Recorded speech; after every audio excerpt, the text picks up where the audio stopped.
ನಮಸ್ತೆ, ನಾನು ಪ್ರೇಮ. ಎಲ್ಲರೂ ಹೇಗಿದ್ದೀರಾ? ಚೆನ್ನಾಗಿದ್ದೀರಾ? ಇವತ್ತು ಬಂದು ಗುರುವಾರ ವ್ಲಾಗ್ನ ಶುರು ಮಾಡ್ತಾ ಇದ್ದೀನಿ. ಪ್ರತಿ ಗುರುವಾರನೂ ನಾನು ರಾಘವೇಂದ್ರ ದೇವಸ್ಥಾನಕ್ಕೆ ಹೋಗಿ ದೀಪ ಹಚ್ಚಿ ಬರ್ತೀನಿ. ಆವತ್ತಿನ ದಿನ ಏನೇನೆಲ್ಲ ಆಗುತ್ತೆ ಅನ್ನೋದನ್ನು ನಿಮ್ಮ ಜೊತೆ ನಾನು ಶೇರ್ ಮಾಡ್ತಾ ಇದ್ದೀನಿ. ಮೊದಲಿಗೆ ನಾನು ತರಕಾರಿ ಎಲ್ಲ ಕಟ್ ಮಾಡಿಕೊಡ್ತೀನಿ. ಅಕ್ಕ ತಿಂಡಿ ಅಡುಗೆ ಎಲ್ಲ ಅವರು ಮಾಡ್ಕೋತಾರೆ.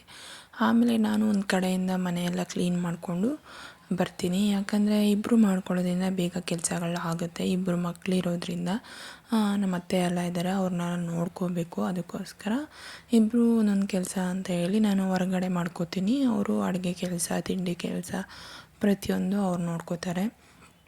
ಇಲ್ಲಿ ಒಂದು ಕಡೆಯಿಂದ ಕ್ಲೀನ್ ಮಾಡಿಕೊಂಡು ಬರ್ತಾಯಿದ್ದೀನಿ. ಇಲ್ಲಿ ಈಚೆನೂ ಹಂಗೆ ಕ್ಲೀನ್ ಮಾಡಿಬಿಡೋಣ ಅಂತೇಳಿ ಹಂಗೆ ಕ್ಲೀನ್ ಮಾಡ್ಕೋತಾ ಇದ್ದೀನಿ. ಹೊಸ್ದಾಗಿ ನೋಡ್ತಾ ಇರೋರು ಪ್ಲೀಸ್ ಸಪೋರ್ಟ್ ಮಾಡಿ, ಸಬ್ಸ್ಕ್ರೈಬ್ ಟು ಮೈ ಚಾನೆಲ್. ಹಾಗೆ ವಿಡಿಯೋ ಇಷ್ಟ ಆದರೆ ಲೈಕ್ ಮಾಡಿ, ಹಾಗೆ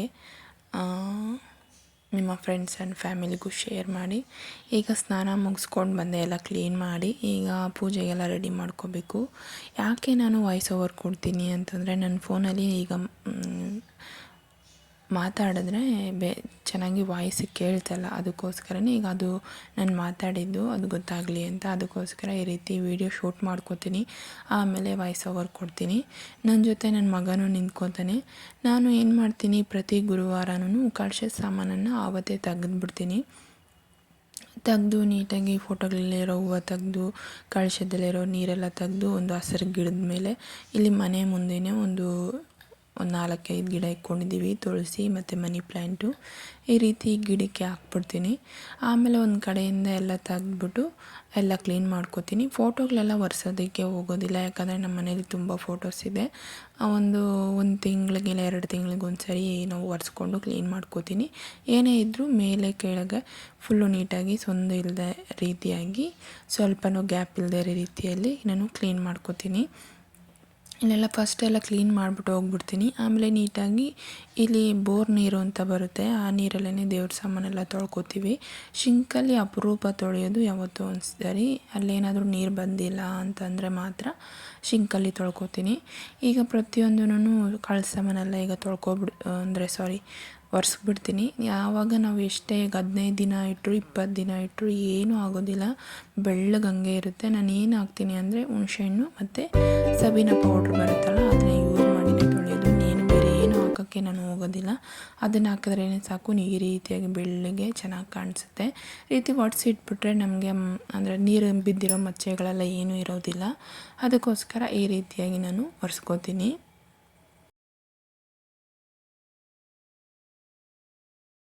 ನನ್ನ ಮಗ ಒಂದು ಸ್ವಲ್ಪ ಊಟ ತಿನ್ನೋದಕ್ಕೆಲ್ಲನೂ ಲೇಟ್ ಮಾಡ್ತಾನೆ.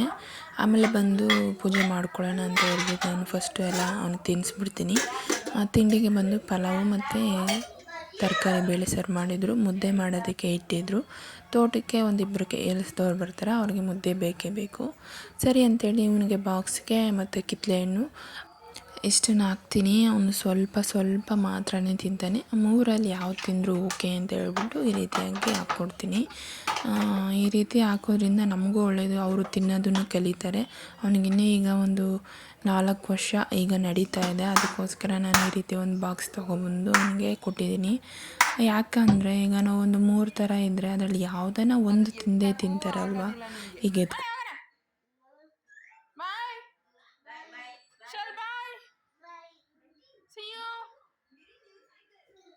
ಅವನಿಗೆ ಸ್ಕೂಲ್ಗೆ ಅಂದರೆ ಕ್ಲಾಸ್ಗೆ ಬಿಟ್ಬಿಟ್ಟು ಬಂದು ಒಂದು ಸ್ವಲ್ಪ ಎಲ್ಲ ಹೂವು ಇತ್ತು. ಇವತ್ತು ಗುರುವಾರ ಅಲ್ವಾ, ಏನು ಮಾಡ್ತೀನಿ, ತೊಳೆದಾಗ ಈ ರೀತಿಯಾಗಿ ಹಂಗೆ ಹೂವು ಇದ್ದರೆ ಜೋಡಿಸ್ಬಿಡ್ತೀನಿ. ಇಲ್ಲಾಂದರೆ ಶುಕ್ರವಾರ ಬೆಳಗ್ಗೆನೇ ಎದ್ದು ಜೋಡಿಸ್ಕೊಂಡು ಪೂಜೆ ಮಾಡ್ಕೋತೀನಿ.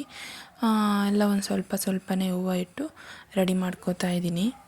ಈ ರೀತಿ ನಮ್ಮ ಮನೆಯಲ್ಲಿ ಒಂದು ಸ್ವಲ್ಪ ಫೋಟೋಗಳು ದೇವರುಗಳೆಲ್ಲ ಜಾಸ್ತಿನೇ ಇರೋದು. ಏನು ಮಾಡ್ತೀನಿ, ಈ ರೀತಿ ಎಲ್ಲ ಜೋಡಿಸಿ ಒಂದು ಸ್ವಲ್ಪದ್ರಲ್ಲೇ ಇಟ್ಬಿಡ್ತೀನಿ. ಒಂದು ಸ್ವಲ್ಪ ಸ್ಟೀಲ್ದೆಲ್ಲ ಇದೆ, ಸ್ಟೀಲ್ದು ಇಡಬಾರ್ದು ಅಂತ ಹೇಳಿದ್ರು. ನೋಡೋಣ, ಅದನ್ನೆಲ್ಲ ತೆಗಿಬೇಕು, ಯಾಕಂದರೆ ಅದರಲ್ಲಿ ದೇವ್ರು ಇಡೋಕ್ಕೆ ಬೇಕೇ ಬೇಕು. ಸ್ಟೀಲ್ದು ಸಿಲ್ವರ್ದು ಇರುತ್ತೆ, ದೇವರುಗಳೆಲ್ಲ ಇಡಬಾರ್ದು ಅಂತ ಹೇಳಿದ್ದಾರೆ. ಅದನ್ನೆಲ್ಲ ತೆಗೆದು ಸ್ವಲ್ಪ ಬೇರೆಲ್ಲ ತೊಗೊಂಬಂದು ಇಡಬೇಕು. ಹೀಗೆ ಕಳಶಕ್ಕೆಲ್ಲ ರೆಡಿ ಮಾಡಿದೆ. ರೆಡಿ ಮಾಡಿದ್ರೆ ಒಂಥರ ನೋಡೋದಕ್ಕೆ ಒಂದು ಸ್ವಲ್ಪ ನನಗೆ ಖುಷಿ ಆಗುತ್ತೆ. ದೇವ್ರ ಪೂಜೆ ಮಾಡೋದು ನನಗೆ ತುಂಬ ಇಷ್ಟ. ಅಲಂಕಾರ ಮಾಡೋದ್ರಲ್ಲೆಲ್ಲನೂ ಎಲ್ಲರಿಗೂ ಇಷ್ಟ ಆಗುತ್ತೆ ಅಲ್ವ, ಯಾರಿಗಿಷ್ಟ ಆಗಲ್ಲ ದೇವ್ರ ಪೂಜೆ ಮಾಡೋಕ್ಕೆ, ದೇವ್ರನ್ನ ಅಲಂಕಾರ ಮಾಡೋದಕ್ಕೆ. ಅದು ಪ್ರತಿಯೊಬ್ಬರಿಗೂ ಇಷ್ಟ ಆಗುತ್ತೆ. ಕೆಲವೊಬ್ಬರಿಗೆ ಇಷ್ಟ ಆಗಲ್ಲ. ಪ್ರತಿಯೊಂದು ಹೆಣ್ಮಕ್ಳಿಗೂ ಇದು ಒಂಥರ ಕಲೆ ಅಂತಲೇ ಹೇಳ್ಬೋದು. ಯಾಕಂದರೆ ದೇವ್ರ ಪೂಜೆ ಮಾಡೋದು, ಅದರಲ್ಲಿ ಸಿಗೋ ನೆಮ್ಮದಿ ನಮಗೂ ಎಷ್ಟೇ ಕಷ್ಟದಲ್ಲಿದ್ದರೂ ಒಂದು ಸರಿ ನಾವು ದೀಪ ಹಚ್ಚಿ ಕಡ್ಡಿ ಹಚ್ಚಿದ್ರೆ ಅದರಲ್ಲಿ ಸಿಗೋ ಖುಷಿನೇ ಬೇರೆ, ನೆಮ್ಮದಿನೇ ಬೇರೆ ಅಂತ ನಾನು ಅರ್ಥ ಮಾಡ್ಕೊಂಡಿದ್ದೀನಿ. ನಿಮ್ಗೆ ಹೇಗೆ ಅನಿಸುತ್ತೆ ಅಂದರೆ ನಿಮಗೆ ಕಮೆಂಟ್ ಮಾಡಬೇಕು ಅನಿಸುತ್ತೆ ಕಮೆಂಟ್ ಮಾಡಿ.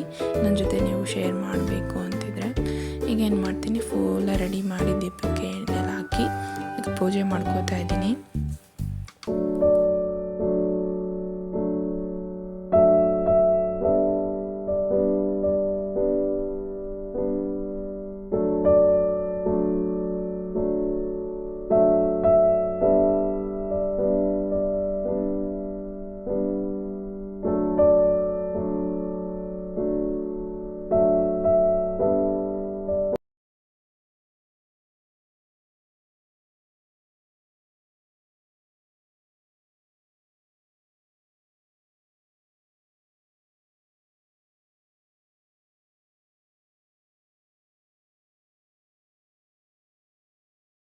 ನಾನು ಪ್ರತಿ ಗುರುವಾರ ಈ ರೀತಿ ಮಾಡೋದಿಲ್ಲ. ಇವಾಗ ಪೌರ್ಣಮಿ ಆಗಿತ್ತು ಈ ಗುರುವಾರ, ಅದಕ್ಕೋಸ್ಕರ ಮನೇಲಿ ಪೂಜೆ ಮಾಡಬೇಕು ಅಂದ್ಬಿಟ್ಟು ಮಾಡಿದೆ. ನಾನು ರಂಗೋಲಿ ಎಲ್ಲ ಬಿಟ್ಟು ಪೂಜೆ ಮಾಡಿ ಬಂದರೆ ನೀರು ತುಂಬೋಗ್ಬಿಟ್ಟು ಈ ರೀತಿ ಆಗಿದೆ. ಪೂಜೆ ಎಲ್ಲ ಮಾಡಿ ಊಟ ಮುಗಿಸ್ಕೊಂಬಂದೆ. ಸರಿ ಅಂತ ಹೇಳ್ಬಿಟ್ಟು ಅವ್ರ ಮಿಸ್ಸು ಫೋನ್ ಮಾಡಿದರು, ನಿಮ್ಮ ಪಾಪು ಯಾಕೋ ಒಂಥರ ಮಲ್ಕೋತಾ ಇದ್ದಾನೆ, ಕಣ್ಣಲ್ಲಿ ನೀರು ಬರ್ತಿದೆ, ಬಂದು ಕರ್ಕೊಂಡೋಗಿ ಅಂತ. ಓಡೋದೆ ಕರ್ಕೊಬಂದೆ. ಅವ್ನಿಗೆ ಒಂದು ಸ್ವಲ್ಪ ಫೀವರ್ ಇತ್ತು, ಅದಕ್ಕೆ ಟೆಸ್ಟ್ ಮಾಡಿಬಿಟ್ಟು ಮೈಯೆಲ್ಲ ಒರೆಸ್ದೆ. ಸ್ವಲ್ಪ ಫೀವರ್ ಇದ್ದಿದ್ದರಿಂದ ಸಿರಪ್ಸ್ ಎಲ್ಲ ಹಾಗೆ ಖಾಲಿಯಾಗಿತ್ತು. ಸರಿ ಡಾಕ್ಟ್ರ್ ಹತ್ರ ಹೋಗಿ ಬರ್ಸ್ಕೊಬಂದು ಸಿರಪ್ಸ್ ಎಲ್ಲ ಹಾಕಿ ಅವನು ಒಂದು ಸ್ವಲ್ಪ ಊಟ ಎಲ್ಲ ತಿಂಡಿ ಕಡಿಮೆ ಮಾಡ್ತಾನೆ. ಅದಕ್ಕೋಸ್ಕರ ಅವನಿಗೆ ರವೆ ಗಂಜಿ ಮತ್ತು ಜ್ಯೂಸ್ಗಳು, ದಾಳಿಂಬೆ ಜ್ಯೂಸು ಮತ್ತು ಆ್ಯಪಲ್ ಜ್ಯೂಸು ಈ ರೀತಿ ಮಾಡಿಕೊಡ್ತೀನಿ. ಆ ಜ್ಯೂಸ್ಗಳನ್ನು ಕುಡ್ಕೋತಾನೆ. ಸರಿ ಅಂತ ಹೇಳ್ಬಿಟ್ಟು ನಾನು ಜ್ಯೂಸೆಲ್ಲ ಕುಡಿಸಿ ಸಿರಪ್ಸ್ ಎಲ್ಲ ಹಾಕಿ ದೇವಸ್ಥಾನಕ್ಕೆ ಹೊರಟೆ. ಸರಿ ಇವತ್ತು ಹೋಗೋದು ಬೇಡ ಅಂದ್ಕೊಂಡೆ. ಯಾಕೆ ಅಂತಂದರೆ ನಾನು ಪ್ರತಿ ಗುರುವಾರವೂ 3 ವಾರದಿಂದ ನಾನು ಇದೇ ಫಸ್ಟ್ ಟೈಮ್ ನಾನು ರಾಘವೇಂದ್ರ ದೇವಸ್ಥಾನಕ್ಕೆ ಹೋಗ್ತಾ ಇರೋದು ಅಂತಂದರೆ ಇದು 3ನೇ ಗುರುವಾರ. ಪ್ರತಿ ಗುರುವಾರವೂ ಹೋಗಿ ರಾಘವೇಂದ್ರನಿಗೆ ದೀಪ ಹಚ್ಬಿಟ್ಟು ಬರ್ತೀವಿ. ಅದು ಮುಗಿಬೇಕಲ್ವ, ಅದಕ್ಕೋಸ್ಕರನೇ ಹೋದೆ. ನಾನು ಮತ್ತು ನನ್ನ ಫ್ರೆಂಡ್ ಇಬ್ಬರೂ ಹೋಗ್ತೀವಿ. ದೇವರ ಹತ್ರ ದೀಪ ಹಚ್ಬಿಟ್ಟು ಅದನ್ನು ಪೂರ್ತಿ ಮಾಡೋವರೆಗೂ 9 ವಾರ ಪೂರ್ತಿ ಮಾಡೋವರೆಗೂ ಹೋಗಿ ಅದು ಹೋಗಲೇಬೇಕಲ್ವ, ಇಲ್ಲಾಂದರೆ ಅದು ನಿಯಮ ಮುರಿದಂಗೆ ಆಗುತ್ತೆ. ಅದಕ್ಕೋಸ್ಕರ ಹೋಗಿ ದೀಪ ಹಚ್ಬಿಟ್ಟು ದೀಪ ಹಚ್ಚಕ್ಕಂತ ಬಂದೆ. ಮಕ್ಕಳಿಗೆ ಹುಷಾರಿಲ್ದಿದ್ದಾಗ ನಾವು ಒಂದು ಸ್ವಲ್ಪ ಅವ್ರು ಊಟ ತಿಂಡಿ ಮಾಡಲ್ಲ ಅಂತಂದರೆ ಅವ್ರಿಗೆ ಬೆಲ್ಲ ಹಾಕಿ ಗಂಜಿ ಮಾಡಿಕೊಡೋದು ಮತ್ತು ಹಣ್ಣು ಜ್ಯೂಸ್ಗಳು ಮನೆಯಲ್ಲೇ ಮಾಡಿಕೊಡೋದ್ರಿಂದ ಅವ್ರಿಗೆ ಒಂದು ಸ್ವಲ್ಪ ಶಕ್ತಿ ಇರುತ್ತೆ. ಒಂದು ಸ್ವಲ್ಪ ಆ್ಯಕ್ಟಿವ್ ಆಗಿ ಅವ್ರನ್ನ ನಾವು ಮಾತಾಡಿಸ್ತಾ ಇದ್ದರೆ ತುಂಬ ಒಳ್ಳೆಯದು. ಯಾಕಂದರೆ ಅವರು ಮಲಗಿಬಿಟ್ರೆ ಮಲ್ಕೊಂಡೇ ಬಿಡ್ತಾರೆ. ಅದಕ್ಕೋಸ್ಕರ ನನಗೆ ಗೊತ್ತಿರೋದನ್ನು ನಿಮ್ಮ ಜೊತೆ ನಾನು ಶೇರ್ ಮಾಡ್ಕೊಂಡಿದ್ದೀನಿ ಅಷ್ಟೇ. ನಿಮ್ಗೆ ಇನ್ನೇನಾನ ಗೊತ್ತಿದೆ ನನಗೆ ಕಮೆಂಟ್ ಬಾಕ್ಸಲ್ಲಿ ತಿಳಿಸಿ. ಈಗ ಪೂಜೆ ಎಲ್ಲ ಮಾಡಿ ದೀಪ ಆರತಿ ಮಾಡ್ತಾಯಿದ್ದೀನಿ. ನೆಕ್ಸ್ಟು ಫುಲ್ಲು ಅಲ್ಲಿ ಭಜನೆ ಎಲ್ಲ ಮಾಡ್ತಾಯಿದ್ರು. ಸಂಜೆ ಹೊತ್ತು ನಾವು ಹೋಗಿದ್ದೆ ಒಂದು 5:30 ಆಗಿತ್ತು. ಸೊ ನಮ್ಮ ಮನೆಯಿಂದ ಒಂದು ಸ್ವಲ್ಪ ದೂರದಲ್ಲಿದೆ ಅಷ್ಟೇ. ನನಗೂ ಗೊತ್ತಿಲ್ಲ ಈ ರೀತಿ ಮಾಡಬೇಕು ಅಂತ, ಗೊತ್ತಿಲ್ಲ. ನಮ್ಮ ಮನಸ್ಸಿಗೆ ಹೋಗೋಣ ಅಂತ ಹೇಳಿದ್ರು. ಸರಿ ಯಾಕೆ ಇಲ್ಲೆಲ್ಲ ದೀಪ ಹಚ್ತಾರೆ ಅಂತಂದರು. ಇಲ್ಲಿ ದೀಪ ಹಚ್ಚೋದ್ರಿಂದ ಸ್ವಲ್ಪನಾದರೂ ನಮ್ಮ ಕಷ್ಟಗಳು ನಿವಾರಣೆ ಆಗುತ್ತೆ ಅಂತ ಹೇಳಿದರು. ಸರಿ ಅಂತ ಹೇಳ್ಬಿಟ್ಟು ಹೋಗಿ ಹಚ್ಚೋಣ ನಾವು ಅಂಥೇಳಿ ನಾನು ನನ್ನ ಫ್ರೆಂಡ್ ಇಬ್ಬರು ಹೋಗಿ ಹಚ್ಬಿಟ್ಟು ತೀರ್ಥ ಆರತಿ ತೊಗೊಂಡು ಬಂದ್ವಿ. ಅಲ್ಲಿ ಎಷ್ಟೊಂದು ತರಕಾರಿಗಳು ಏನೇನು ಬೇಕು ಅಷ್ಟು ಎಲ್ಲ ಮಾರ್ತಾ ಇರ್ತಾರೆ. ಬಟ್ಟೆಗಳಂತೆ ತರಕಾರಿಗಳು ಅದನ್ನೆಲ್ಲ ಮುಗಿಸ್ಕೊಂಡು ನೆಕ್ಸ್ಟ್ ಹಾಗೇನೇ ಸಾಯಿಬಾಬಾ ದೇವಸ್ಥಾನಕ್ಕೆ ಬರ್ತೀವಿ. ಅಲ್ಲಿ ಬಿಸ್ಕೆಟ್ಸು, ರೋಸು ಗೊತ್ತಿರುತ್ತೆ, ಎಷ್ಟೋ ಜನ ಹೋಗ್ತಾರಲ್ಲ, ಅಲ್ಲಿ ಎಲ್ಲ ಕಾಳೆಲ್ಲ ಇಟ್ಟಿರ್ತಾರೆ. ಅದು ನಾವು ಯಾವುದಾದ್ರೂ ಸರಿ ತೊಗೊಂಡೋಗಿ ಕೊಡ್ಬೋದು. ನಾವು ಪ್ರತಿ ವಾರನೂ ಬಿಸ್ಕೆಟನ್ನು ತೊಗೊಂಡೋಗಿ ಕೊಡ್ತೀವಿ. ದೇವರನಿಗೆ ತುಂಬ ಚೆನ್ನಾಗಿ ಅಲಂಕಾರ ಮಾಡಿದರು, ಪೂಜೆ ಮಾಡ್ತಾಯಿದ್ರು ನಾವು ಹೋಗೋ ಟೈಮ್ಗೆ. ಸರಿ ಅಂತ ಹೇಳ್ಬಿಟ್ಟು ಸ್ವಲ್ಪ ಹೊತ್ತು ಕೂತ್ಕೊಳ್ಳೋಣ, ಪೂಜೆ ಎಲ್ಲ ನೋಡೋಣ ಅಂತ ಹೇಳಿ ಕೂತ್ಕೊಂಡಿದ್ದೀವಿ.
ಹಾಗೆ ಬರ್ತಾ ಆಂಜನೇಯ ದೇವಸ್ಥಾನ ಇತ್ತು, ಅಲ್ಲಿನೂ ಮಂಗಳಾರತಿ ತಗೊಂಡು ಮನೆಗೆ ಬಂದ್ವಿ.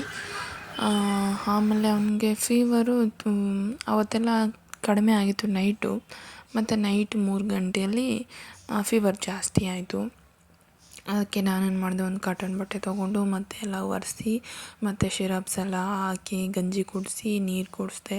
ಆದರೆ ಅವನು ಏನು ಮಾಡ್ದ ಅಂದರೆ ಫುಲ್ಲೆಲ್ಲ ವಾಮಿಟ್ ಮಾಡಿಬಿಟ್ಟ. ಮಕ್ಕಳು ಬೇರೆ ಫೀವರ್ ಇದ್ದಾಗಲೇ ಈ ರೀತಿಯಾಗಿರ್ತಾರೆ, ದೊಡ್ಡವರಿಗೆ ಬಂದಾಗಲೇ ಸುಧಾರಿಸ್ಕೊಳಕ್ಕಾಗಲ್ಲ. ಇನ್ನು ಮಕ್ಕಳು ಪಾಪ ಹೇಗೆ ಸುಧಾರಿಸ್ಕೋತಾರಲ್ವ. ನೋಡಿದ್ರೆ ಅಯ್ಯೋ ಅನಿಸ್ಬಿಡ್ತು. ಫುಲ್ಲು ನೀರೆಲ್ಲ ಕುಡ್ದು ಅವನು ಏನು ಮಾಡ್ದ, ಫುಲ್ಲೆಲ್ಲ ತೆಗೆದ್ಬಿಟ್ಟ ಅಷ್ಟೊತ್ತಲ್ಲಿ. ಸರಿ ಅಂತ ಹೇಳ್ಬಿಟ್ಟು ಸ್ವಲ್ಪ ಸಮಾಧಾನ ಮಾಡಿ ಕುಡಿಸ್ದೆ. ಇದು ಸ್ವಲ್ಪ ಟೈಮ್ ಜಾಸ್ತಿ ಇತ್ತು, ಅದಕ್ಕೆ ನಾನು ಫಾಸ್ಟ್ ಫಾರ್ವರ್ಡ್ ಮಾಡಿದ್ದೀನಿ. ಒರೆಸ್ತಾನೇ ಇದ್ದೆ ಕಂಕ್ಳ ಕೆಳಗೆ, ಮತ್ತು ತಲೆ ಮೇಲೆ ಅಂತೂ ಬಟ್ಟೆ ಹಾಕೇ ಇದ್ದೆ. ಯಾಕಂದರೆ ಫುಲ್ಲು ಜ್ವರ ಬಂದರೆ ಈಗ ಕೇಳಿದ್ರೆ ಭಯ ಆಗುತ್ತೆ, ಅಯ್ಯೋ ಜ್ವರ ಜಾಸ್ತಿ ಆಗಿ ಪಿಟ್ಸ್ ಆಗುತ್ತೆ ಹಂಗೆ ಹಿಂಗೆ ಅಂತ ಹೇಳ್ತಾರೆ. ಆ ಥರ ಇದ್ದಾಗೆಲ್ಲ ಫುಲ್ ಭಯ ಆಗುತ್ತಲ್ಲ, ನಾವು ನಿದ್ದೆ ಇದ್ದರೂ ನಾಳೆ ಮಾಡ್ಬೋದು. ಅದಕ್ಕೆ ಅವನಿಗೆ 3 ಗಂಟೆಗೆ ಫುಲ್ ಎತ್ತಿ ಎಲ್ಲ ಫುಲ್ ಬಟ್ಟೆ ಎಲ್ಲ ಬಿಚ್ಚಾಕ್ಬಿಡ್ತೀನಿ ನಾನು. ಯಾಕಂದರೆ ಜ್ವರ ಬಂದಾಗ ಮಕ್ಕಳು ಹೇಗೆ ಅಂತ ಗೊತ್ತಾಗೋದಿಲ್ಲ, ಅವ್ರಿಗೆ ಹೇಳೋದಕ್ಕೂ ಅಷ್ಟು ಗೊತ್ತಾಗೋದಿಲ್ಲ. ಅವನು ಅಮ್ಮ ಅಮ್ಮ ಅಮ್ಮ ಅಂತ ಮಲ್ಕೊಂಡ್ಬಿಡ್ತಾನೆ, ಇಲ್ಲ ಇಬ್ಬರಿಸ್ತಾನೆ ನನ್ನ ಅಮ್ಮ ಅಮ್ಮ ಅಂತ. ಯಾಕೋ ಮಗು ಪಕ್ಕದಲ್ಲಿ ಯಾಕೆ ಹಿಂಗೆ ಮಾಡ್ತಾಯಿದೆ ಅಂತ ಇದು ನೋಡಿದ್ರೆ ಪಾಪ ಮುಖ ಕರೀತಿದ್ದ. ಸರಿ ಅಂದ್ಬಿಟ್ಟು ಕುಡ್ದಿದ್ದು ನೀರು, ಬಿಸಿನೀರು, ಗಂಜಿ ಎಲ್ಲ ಕುಡ್ದ. ಏನು ಮಾಡೋದಂದರೆ ಎಲ್ಲ ಫುಲ್ ತೆಗೆದ್ಬಿಟ್ಟ.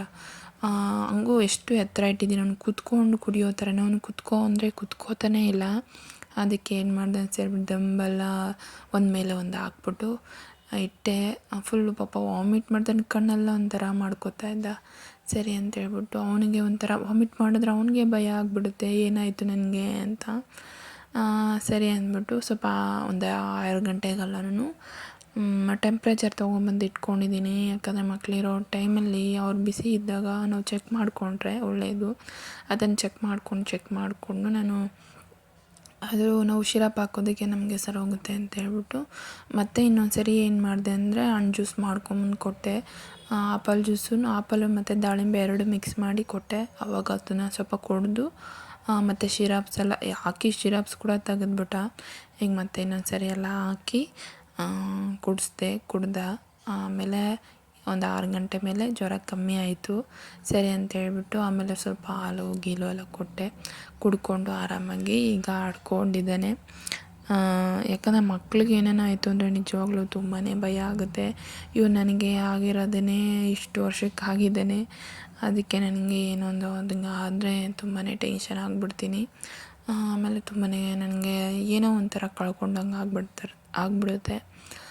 ಅದು ಯಾಕಂದರೆ ಗೊತ್ತಿಲ್ಲ, ತಾಯಿಗೆ ಆ ಥರ ಅನಿಸೋದು ಎಲ್ಲರಿಗೂ ಗೊತ್ತೇ ಇರುತ್ತೆ, ಆ ಥರ ಅನಿಸುತ್ತೆ. ಫುಲ್ಲು ಈಗೆಲ್ಲ ನೀಟಾಗಿ ಒರೆಸ್ಕೊತಾ ಇದ್ದೀನಿ. ಒರೆಸ್ಕೊಂಡು ಆರಾಮಾಗಿ ಈಗ ಆಡ್ಕೊಂಡಿದ್ದಾನೆ. ನಾನು ಇದನ್ನು ಶೇರ್ ಮಾಡಬಾರ್ದು ಅಂದ್ಕೊಂಡೆ, ಯಾಕಂದರೆ ಒಬ್ಬೊಬ್ಬ ಮಕ್ಕಳಿಗೆ ಹಿಂಗೆ ಆಗ್ತಾ ಇರುತ್ತೆ. ಅದರಲ್ಲೂ ನಿಮ್ಮ ಮಕ್ಳಿಗೆ ಯಾರಿಗಾದ್ರೂ ಆಗಬಹುದು, ಯಾಕಂದರೆ ನಾವು ಹೇಳೋಕ್ಕಾಗಲ್ಲ ಯಾವ ಟೈಮಲ್ಲಿ ಹೇಗಿರುತ್ತೆ ಅಂತ. ಅದಕ್ಕೋಸ್ಕರ ಈ ರೀತಿಯಾಗಿ ನಾನು ವಿಡಿಯೋನ ಶೇರ್ ಮಾಡಿದೆ ಅಷ್ಟೇ.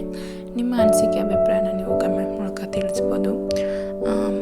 ಮತ್ತೊಂದು ವಿಡಿಯೋ ಜೊತೆ ಸಿಗ್ತೀನಿ. ಅಲ್ಲಿವರೆಗೂ ಬಾಯ್. ಹಾಗೆ ಸಪೋರ್ಟ್ ಮಾಡೋದನ್ನು ಮರಿಬೇಡಿ. Subscribe to my channel. Okay bye, ಮತ್ತೆ ಸಿಗೋಣ.